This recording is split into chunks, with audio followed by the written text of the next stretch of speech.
ಎನ್ನುವಂತ ನಿಮ್ಮ ದೀರ್ಘವಾದಂತಹ ಧ್ವನಿ ಕೇಳಿದ ಕ್ಷಣವೇ ತಾಯಿ ನಿಮ್ಮನ್ನ ನೋಡ್ತಾ ಇದ್ದೇನೆ. ಏನಮ್ಮ ಇದು? ಹಣೆಯಲ್ಲಿ ಕುಂಕುಮ ಇಲ್ಲ, ಕಾಲ್ಗಳಲ್ಲಿ ಉಂಗುರ ಇಲ್ಲ, ಹೋದಲ್ಲಿ ಸೌಕರ್ಯಬೇಕಾದಂತ ಮಾಂಗಲ್ಯ ಕಾಣುವುದಿಲ್ಲ. ಹಾಗಾದ್ರೆ ಈ ಸ್ಥಿತಿಯನ್ನ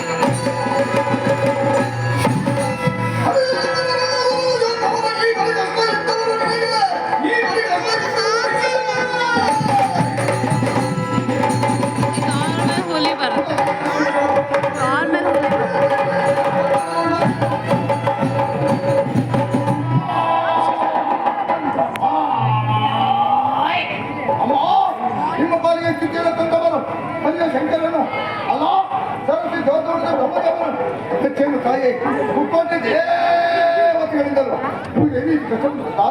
ಹೆದರಬೇಕಾದಂತ ಅಗತ್ಯ ಇಲ್ಲಮ್ಮ. ನಿಮ್ಮ ಮಗ ಮಹಿಷ ಇದ್ದಾನೆ, ಮಹಿಷ ಇದ್ದಾನೆ.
ನಿನ್ನ ಎಲ್ಲ ಕೃತ್ಯಗೆ ಒಂದೇ ಒಂದು ವಾಕ್ಯದಿಂದ ಉತ್ತರಿಸಬಲ್ಲ ಮಗನೇ.